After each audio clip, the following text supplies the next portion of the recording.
Hello everyone. आज का जो हमारा टॉपिक है वो है representation of an electrochemical cell. तो लास्ट टाइम हमने डिस्कस किया था इलेक्ट्रोकेमिकल सेल क्या होते हैं। जो केमिकल एनर्जी जो केमिकल रिएक्शन से रिलीज होती है उनको क्या करता है, वो इलेक्ट्रिकल एनर्जी में कन्वर्ट कर देता है।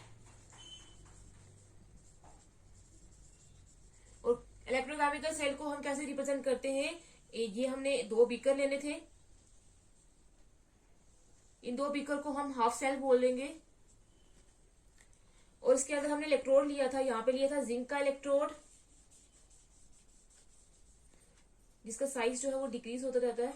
और यहाँ पे हमने लिया था कॉपर का इलेक्ट्रोड।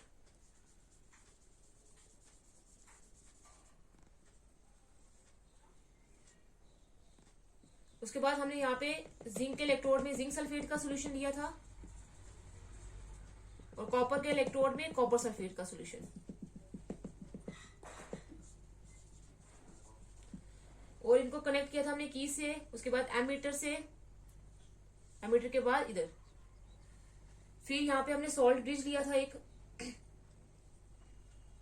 सॉल्ट ब्रिज के क्या फंक्शन होते हैं वो हमने लास्ट टाइम डिस्कस किए थे।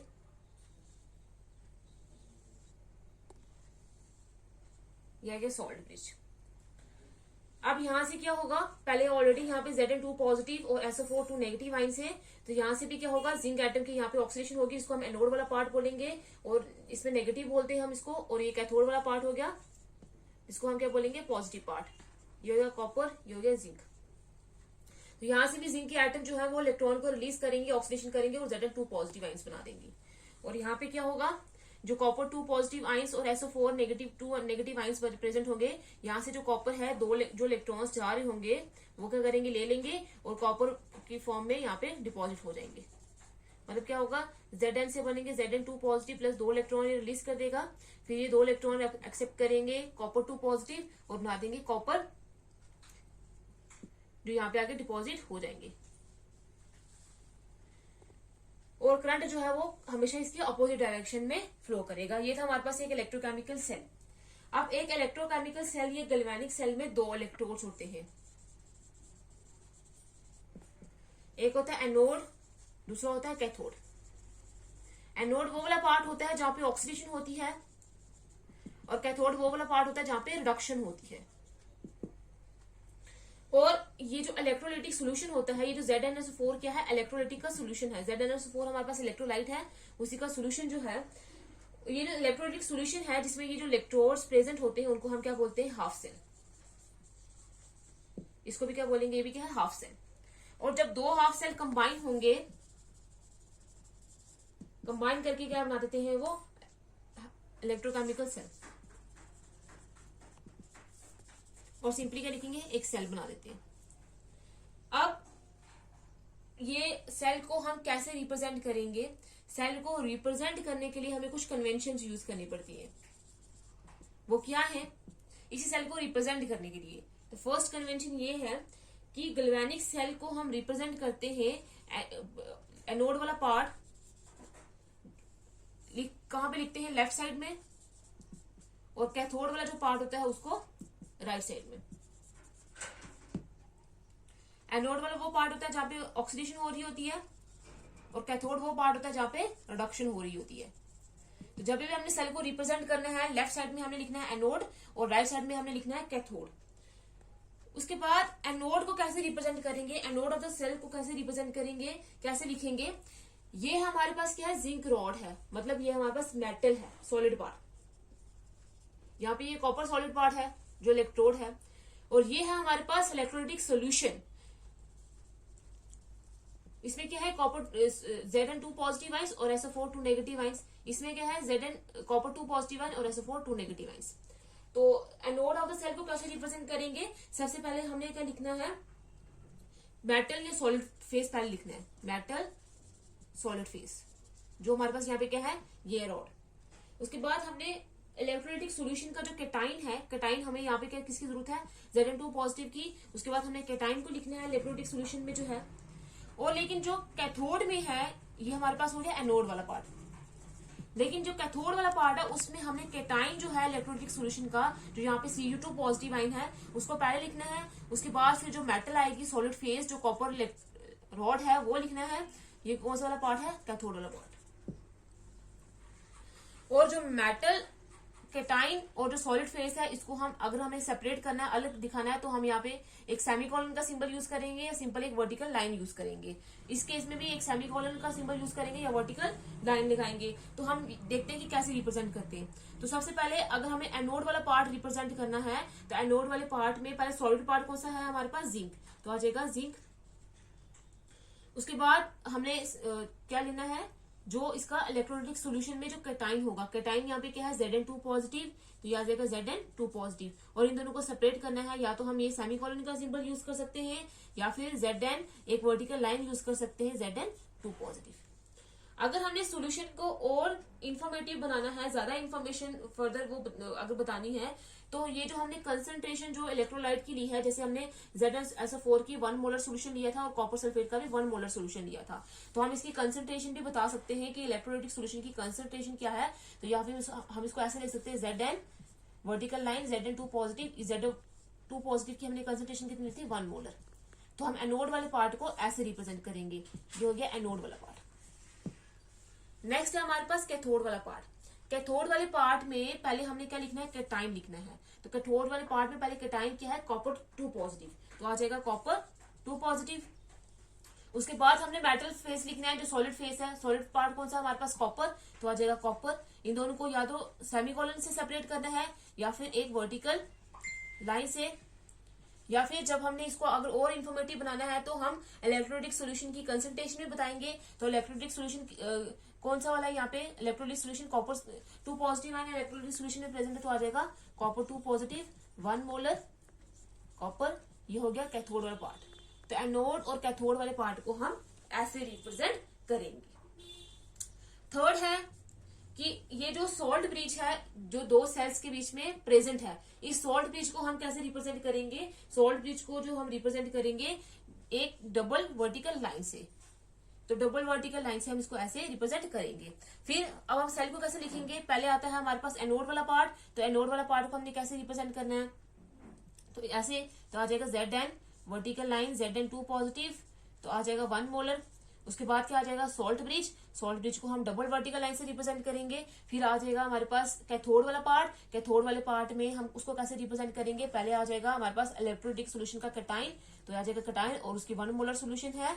फिर देन आ जाएगा एक वर्टिकल लाइन और आ जाएगा फिर कॉपर वाला सॉलिड पार्ट। सॉलिड पार्ट को इंडिकेट भी कर सकते हैं ऐसे लिख के।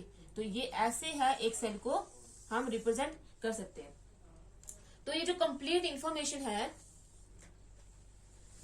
ये जो कंप्लीट इंफॉर्मेशन है सेल की, जो हम रिप्रेजेंट करेंगे, इसको हम सेल नोटेशन बोलते हैं।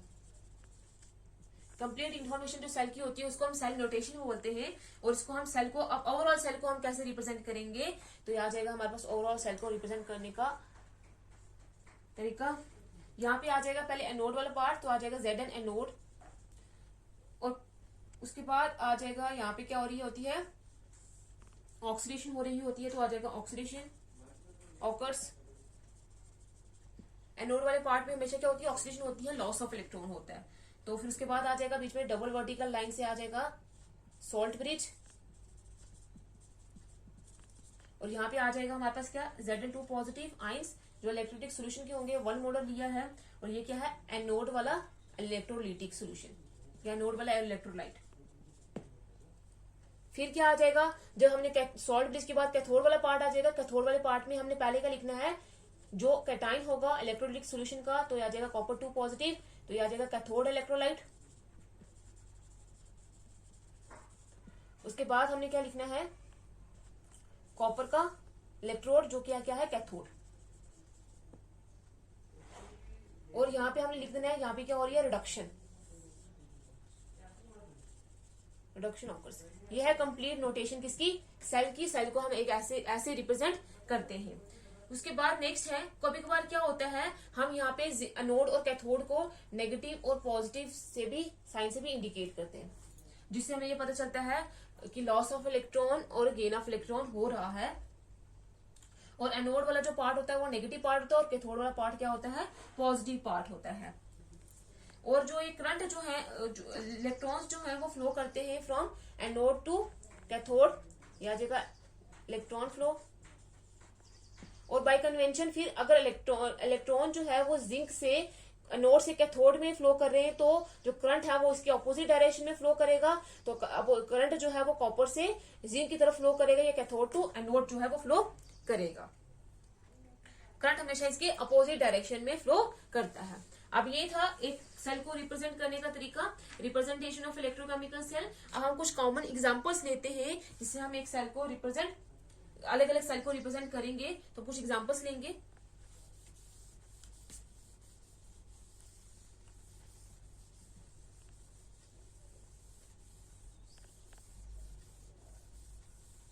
फर्स्ट हम लेते हैं copper silver nitrate cell.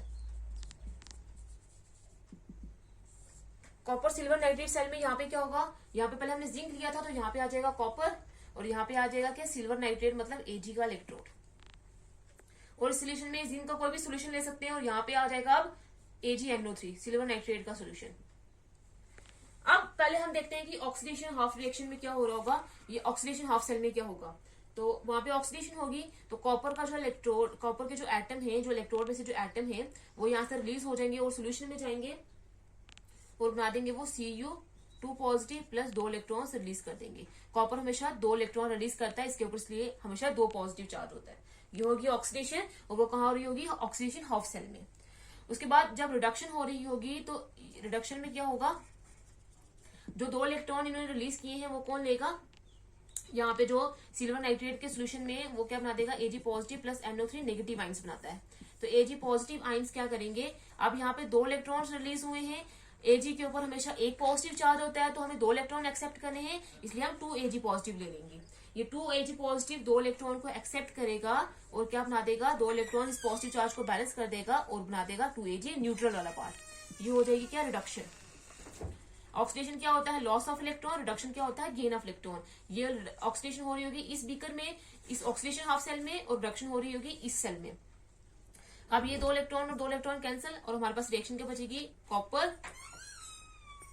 Plus 2 Ag positive gives copper 2 positive plus 2 Ag। ये होगी हमारे पास ओवरऑल रिएक्शन कि कॉपर क्या करेगा, इसमें ऑक्सीडेशन होगी तो ये बना देगा लॉस ऑफ इलेक्ट्रॉन करेगा, तो कॉपर 2 पॉजिटिव बना देगा। और फिर यहाँ पे जो सिल्वर है वो 2 इलेक्ट्रॉन जो उसने लॉस किए वो एक्सेप्ट करेगा और इसमें रिडक्शन होगी, बना देगा 2 Ag। तो ये थी हमारे पास ओवरऑल रिएक्शन। अब हम सेल को कैसे रिप्रेजेंट करेंगे, ये ऑक्सीडेशन हो रही होती है वो कौन सा वाला पार्ट होता है, एनोड, जहां पे रिडक्शन हो रही होती है वो कैथोड वाला पार्ट होता है।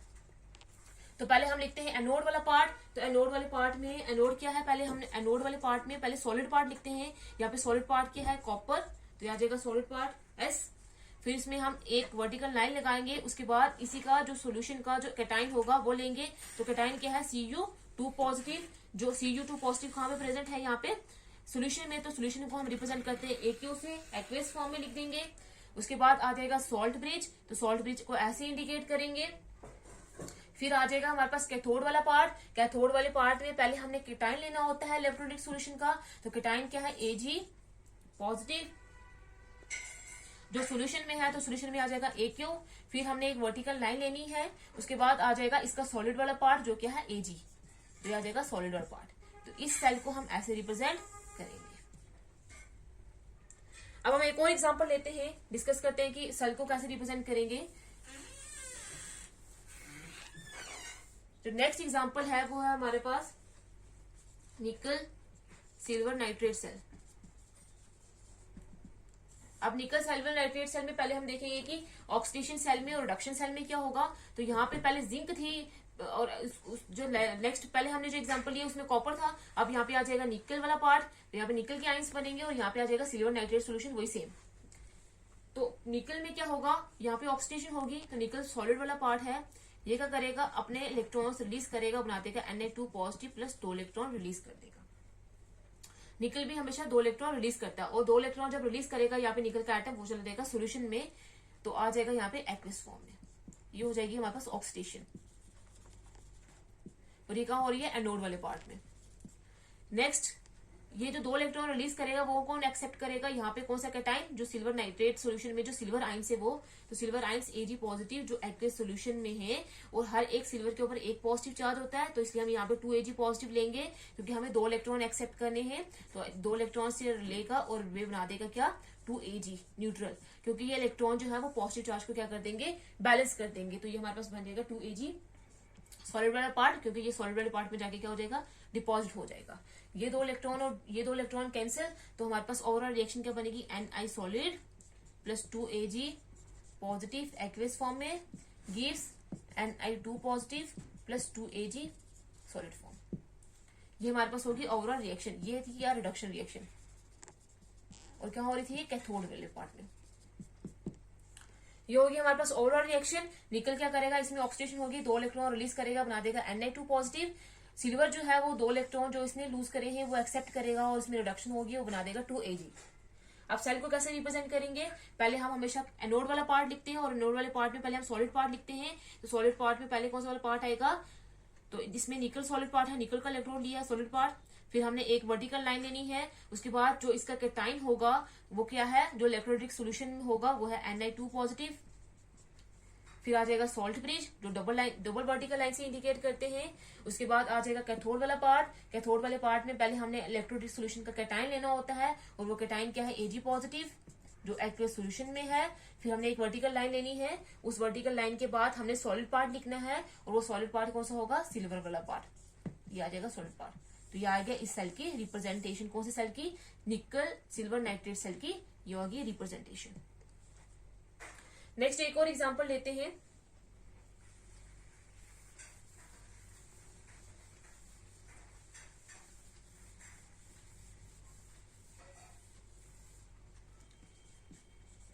Zinc hydrogen chloride cell, ZnHCl cell.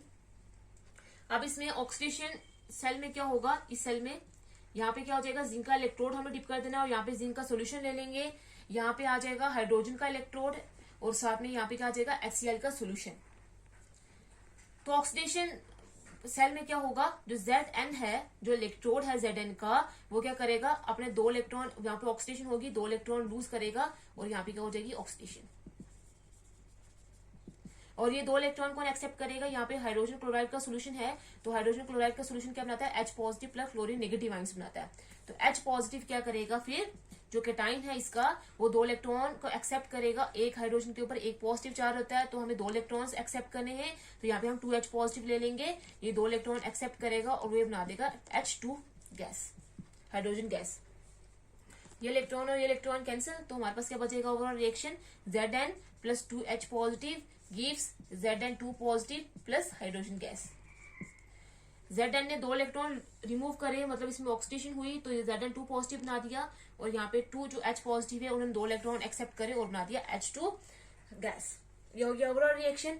अब सेल को कैसे रिप्रेजेंट करेंगे, पहले हमने लिखना होता है एनोड वाला पार्ट। एनोड वाले पार्ट में पहले हमने सॉलिड पार्ट लिखना होता है। सॉलिड पार्ट यहाँ पे क्या है, जिंक, तो आ जाएगा जिंक। उसके बाद हमने उसका इलेक्ट्रोलाइटिक सोल्यूशन का कैटाइन लिखना होता है। कैटाइन क्या होगा, Zn2 पॉजिटिव, Zn2 पॉजिटिव आ गया, और इसमें हमने एक वर्टिकल लाइन से इनको सेपरेट करना है। ये आ गया सॉलिड पार्ट, और ये आ गया सोल्यूशन वाला पार्ट। सोल्यूशन वाले पार्ट को एक यू से रिप्रेजेंट करते हैं। फिर आ गया सॉल्ट ब्रिज। सॉल्ट ब्रिज को डबल लाइन से रिप्रेजेंट करेंगे, डबल वर्टिकल लाइन से। उसके बाद आ गया कैथोड वाला पार्ट। कैथोड वाले पार्ट में पहले हमने लेना होता है इलेक्ट्रोलाइटिक सोल्यूशन का कैटाइन, और इलेक्ट्रोलाइटिक सोल्यूशन का कैटाइन क्या हमारे पास H पॉजिटिव, ये आ जाएगा H पॉजिटिव जो एक्वेस सोल्यूशन में है। फिर हमने लेना होता है उसका सॉलिड वाला पार्ट। सॉलिड वाला पार्ट कौन सा है, H2, और ये किसमें है, एक्वेस सोल्यूशन में, और ये वर्टिकल लाइन आएगी बीच में। तो ये सेल को हम ऐसे रिप्रेजेंट करेंगे। और ये थी हमारे पास representation of an electrochemical cell. एक सेल को, ये हमारे पास एक इलेक्ट्रोकेमिकल सेल है जर्नल, और इसको हमने रिप्रेजेंट करना है इस फॉर्म में। तो ये होती है सेल की रिप्रेजेंटेशन, जिसको हम ऐसे रिप्रेजेंट करते हैं। अलग अलग सेल में हमें सिर्फ ये देखना है कि ऑक्सीडेशन वाला पार्ट कौन सा है, एनोड वाला पार्ट कौन सा है, और कैथोड वाला पार्ट कौन सा है, तो फिर हमने उसको रिप्रेजेंट कर देना है। बीच में हमने सॉल्ट ब्रिज को ले लेना है। सॉल्ट ब्रिज को हम डबल वर्टिकल लाइन से रिप्रेजेंट करते हैं। और कैथोड वाला पार्ट को कैसे रिप्रेजेंट करते हैं, पहले हमने लेना है एनोड वाले पार्ट में, पहले हमने लेना है उसका सॉलिड वाला पार्ट, मतलब जो इलेक्ट्रोड वाला पार्ट होगा। उसके बाद उसका कैटाइन वाला पार्ट, जो पॉजिटिव जो चार्ज स्पीसीज होगी। लेकिन कैथोड वाले पार्ट में पहले हमने चार्ज वाली स्पीसीज लेनी है, उसके बाद उसका सॉलिड पार्ट लेना है। बीच में हमने इन दोनों को सेपरेट करने के लिए एक वर्टिकल लाइन या सेमी कॉलन भी लगा सकते हैं और फिर बीच में सॉल्ट ब्रिज लगा देना है।